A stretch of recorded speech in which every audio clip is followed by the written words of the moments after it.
Namaste, my dear friends.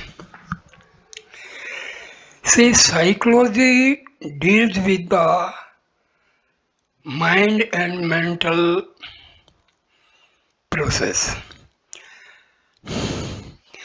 and spirituality deals with Atma and all divinity. So, those who aspire to progress in the spiritual world, first they have to understand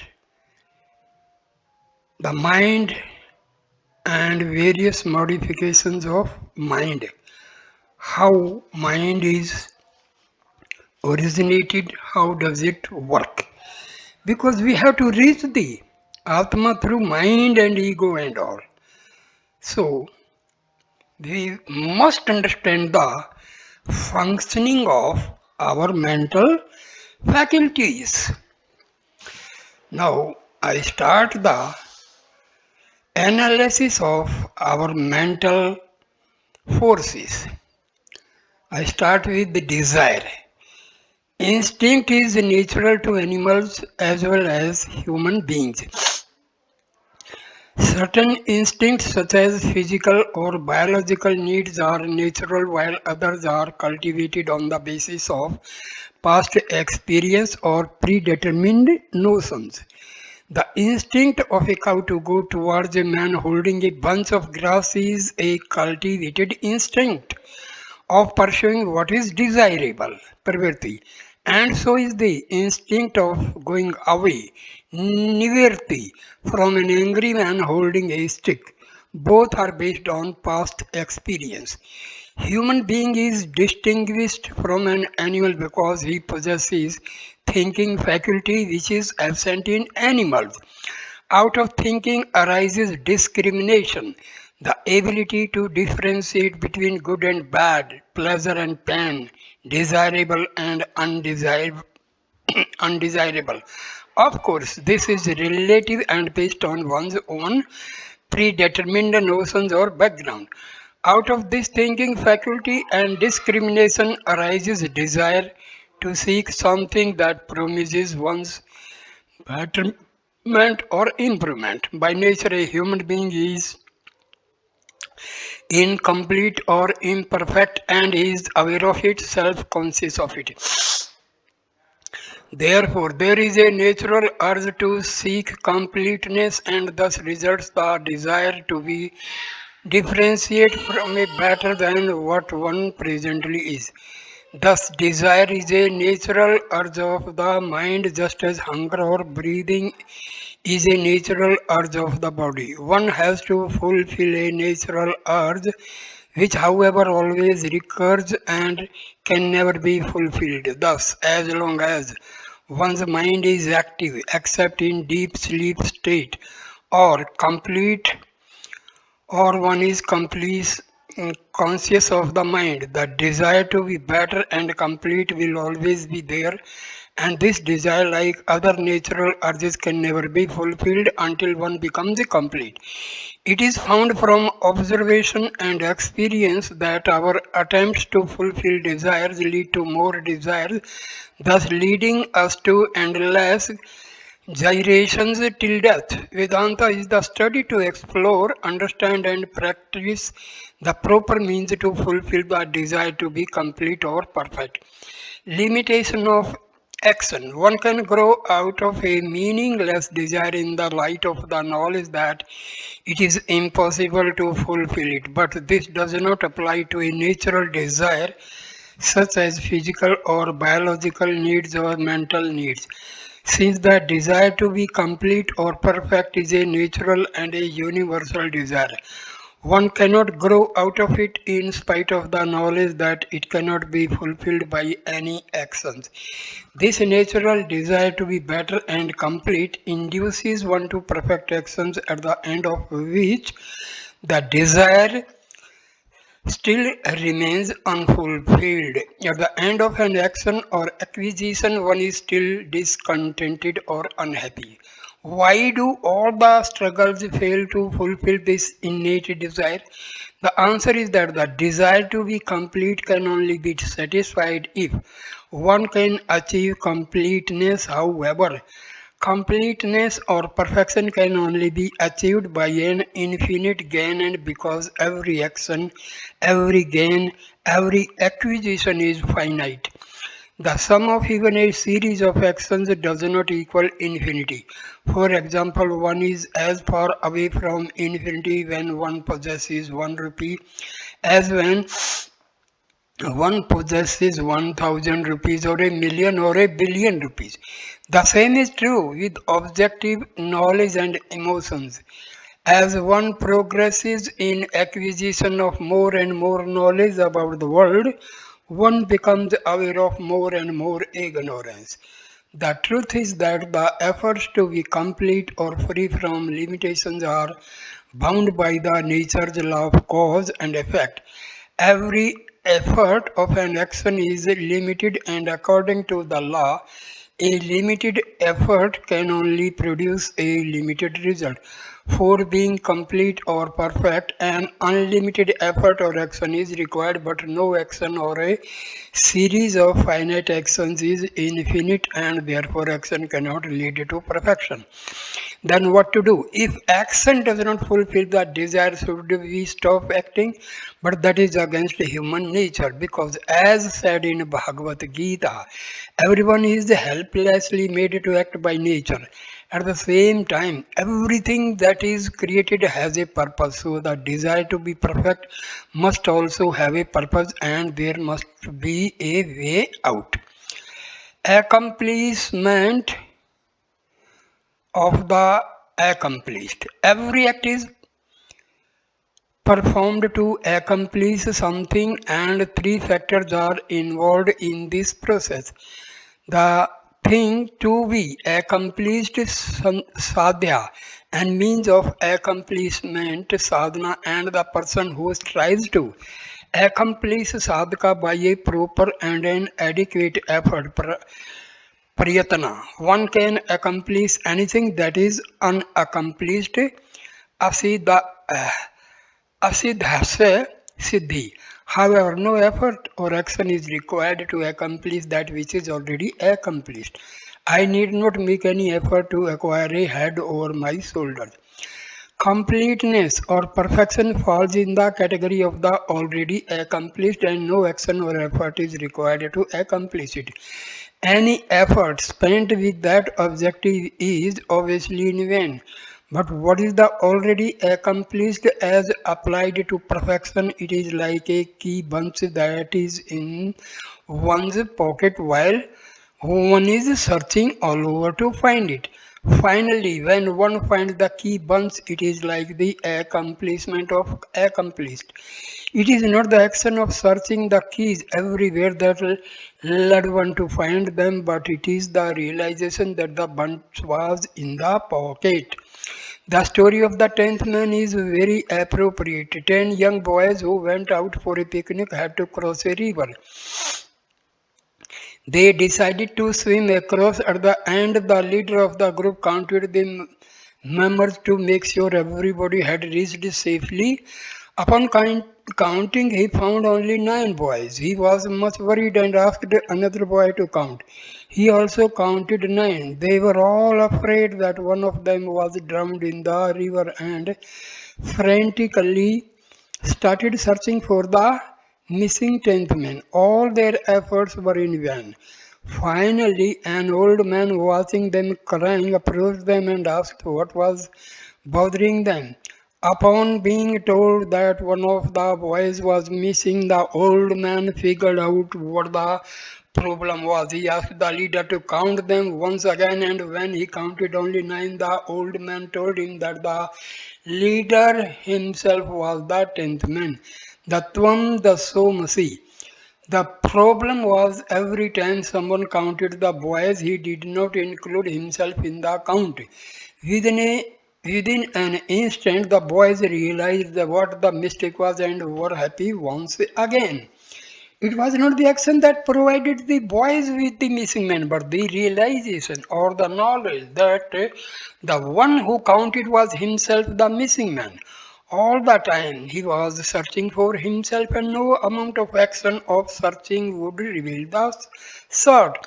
Achieving perfection is the achievement of the already achieved.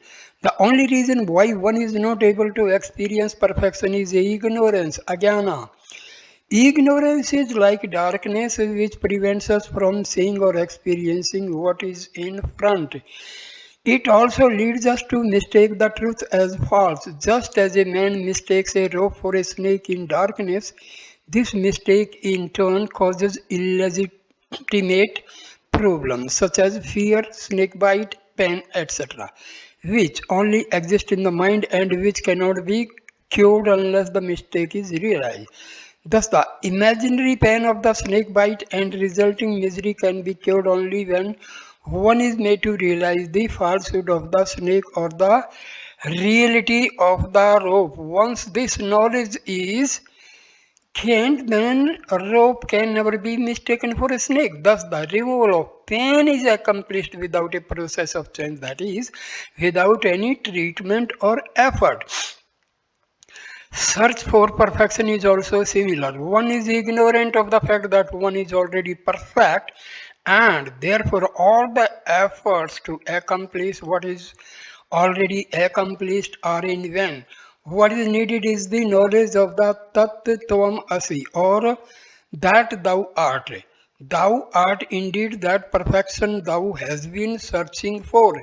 Ignorance is keeping the seeker away from what is sought, although both are identical. Not action, but knowledge is the means of such an accomplishment.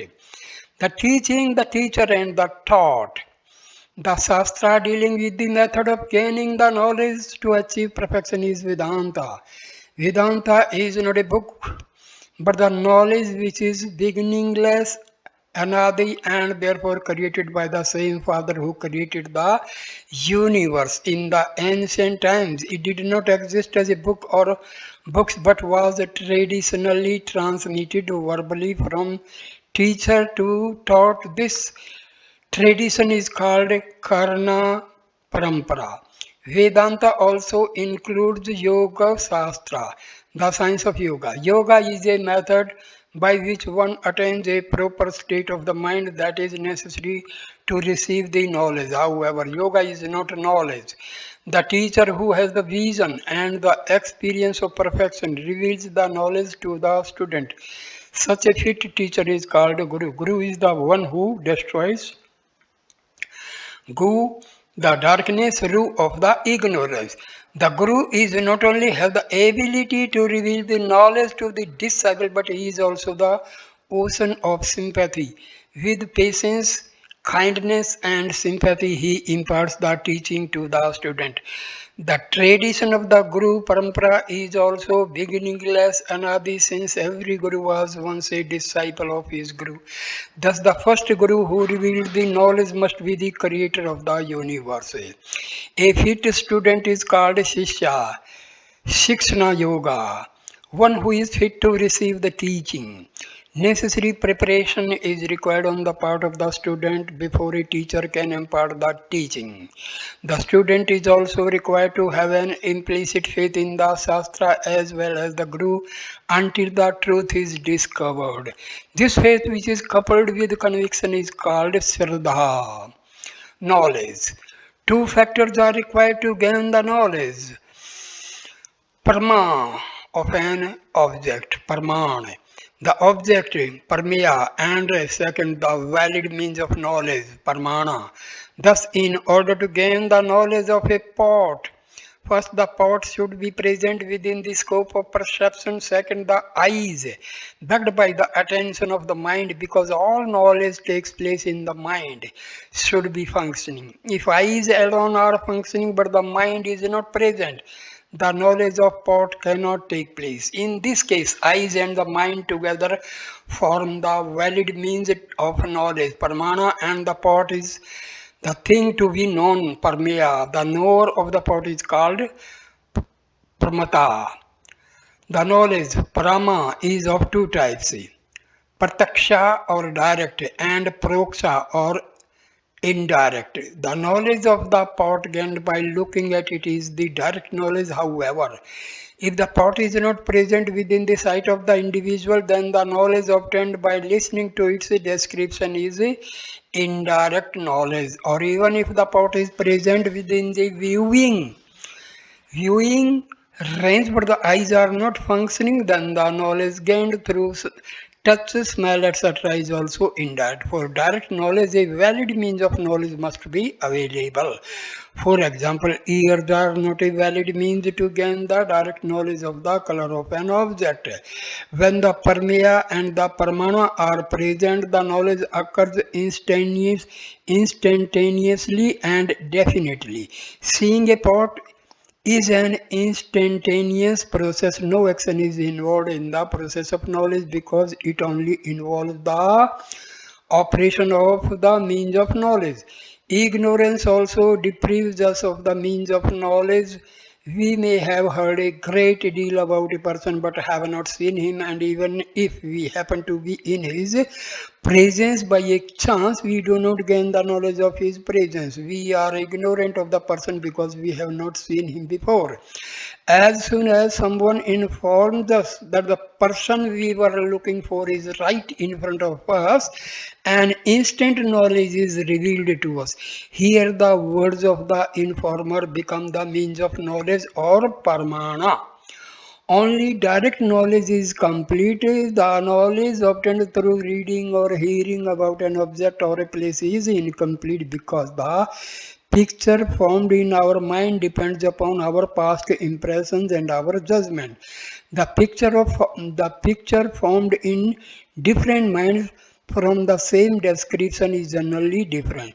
The fact of our being complete or perfect is not experienced by us because of ignorance, just as the eyes cannot see themselves, the sense organs and the mind cannot see the self. A prataksha pramana or a means of knowledge that provides direct and immediate knowledge is required. Vedanta is such a means of knowledge because it provides direct and immediate knowledge of the self by which we can experience completeness or perfection. The Vedas and the Vedanta. Vedanta contains words which reveal the truth. It is valid means of knowledge that provides direct experience of one's state of perfection. The reason why the words of Vedanta can provide a direct knowledge is that it concerns the achievement of the already achieved. Just as the tenth man realized immediately from the words, "You are the tenth man," one gains the perception of the self from the words of Vedanta. In the case of the knowledge of the self, the parmeya is present within our reach, but the pramana is normally absent. Vedanta, through its words of knowledge, provides the pramana. The knowledge of the self gained through the words of Vedanta is direct and immediate, like the knowledge of the pot by seeing it. There is only one way of knowing the perfect self, and Vedanta provides that. Although Vedanta is verbal, it gives rise to direct perception similar to that of the tenth man by the words. Vedanta literally means the end of the Vedas, and that is what it is. Each of the four Vedas, Rig Veda, Yajur Veda, Sama Veda, and Athar Veda, can be divided into two sections, Karma Kanda and Jnana Kanda. Vedas are Prachina, beginningless, and contain the knowledge that was directly revealed by the Creator. This knowledge has been transmitted from teachers to their students since time immemorial.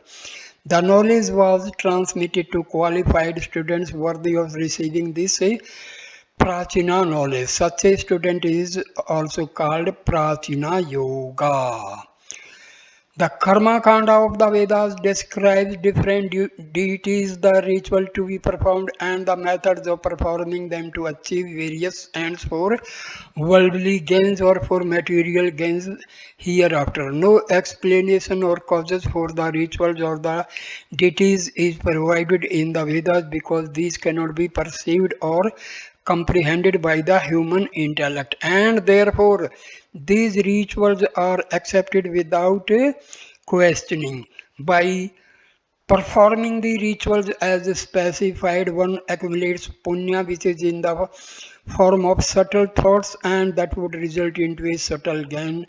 What can be conceived by the human mind, such as discoveries of objects, sciences, is not provided in the Vedas.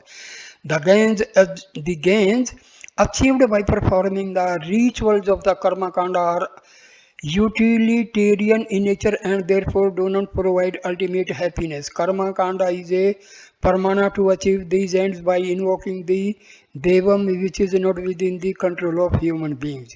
On the other hand, Jnana Kanda, which is relatively a small section at the end of the Vedas, has only one end, the achievement of the perfect self. Because the Jnana Kanda is at the end of the Vedas, it is called Vedanta.